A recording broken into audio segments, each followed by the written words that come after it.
Hey everyone, welcome to Digging In.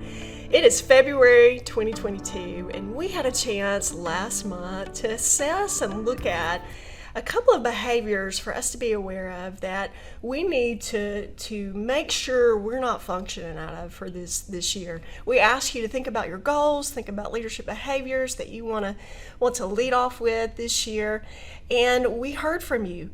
You told us that defensiveness is one of those behaviors that can create some struggles of all of us leading ourselves well. So we want to talk about that today. We want to talk about how does defensiveness get in the way of us really leading. So we have Dr. Larry Little with us to talk about and to look at, what is that behavior? What does it look like in our work, in our personal life? And how do we deal with that and make sure we're aware so we can change our behavior? Yeah, thanks, Melissa. I appreciate the opportunities to come and hang out. And defensiveness is it's a relationship killer. It's a leadership killer. And it's something that we all struggle with. If we're authentic in our relationships, we struggle with defensiveness because we care. If you really care, then you really feel defensive at times. But I think defensiveness is not something that we have to say, well, we don't know how to overcome it, so I'm just going to keep being defensive, and I think there are some things we can do. But before we do that, I want to go back for a second. What is it that causes defensiveness? Like why do we get defensive? And I think it's because when we feel like, someone accuses us, or someone says something about us, or someone does something to us, our first instinct is to put up walls, is to defend ourselves, thus defensiveness. While it makes sense, kind of, if you think about it, if you feel like you're being attacked, you want to put up a wall. But the truth is, that's the exact opposite of what we need to be doing. Because the secret, I think, in my opinion, to defensiveness is vulnerability. And if we can learn to be vulnerable in that moment, I found it's a huge struggle. I don't have this figured out. I just know what I'm trying to do, right? But if I can be vulnerable and truly hear that person, and instead of responding with the walls going up and the defensiveness, if I can just really analyze that and think, instead of being defensive, if I can replace that with being curious, wonder why he said that. I wonder why she said that. If I could allow myself. Now, here is the secret though. So many times we think our feelings should drive our behavior. You see, I can be feeling defensive and not act defensive. I can be feeling defensive on the inside and act with curiosity. Wait, let me consider that. Let me think about that. And boy, it's hard to do. It's a discipline, as you well know. And don't you have to be in a good place to be able to be on top of that thought so you don't act on that?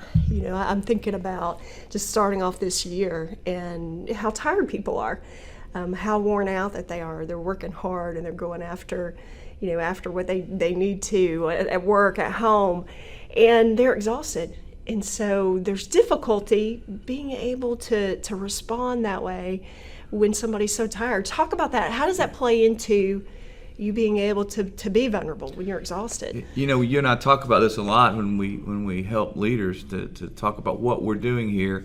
And these are not soft skills. This is hard, and it's very difficult to disassociate yourself, your behavior from your feelings. And when our coping mechanisms are low, and what that means is when we're tired, when we're stressed, when we're burnt out, when our coping mechanisms are low, then our ability to have that the behavior that we want gets even more difficult.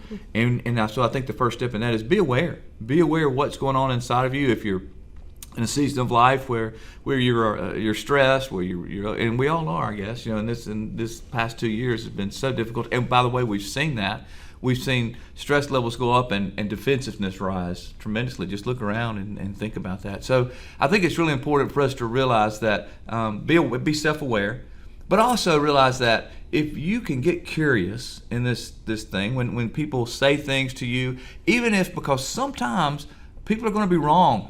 I mean, what they say about you is not correct. But you know what? If you have a pattern of behavior of being curious first, if you can allow yourself to be vulnerable and to realize this is not a competition, this is not a win-lose, this is not I've got to conquer this. No. It's about being curious of what is he saying? Is that really good? If you make that a pattern of behavior, then when people are right or wrong, it gives you more credibility. It gives you an ability to allow them to see, hey, I'm willing to hear you. I may not agree with you still, but if I'm curious about that, authentically curious and not defensive, just automatically putting up walls, it builds credibility in the relationship.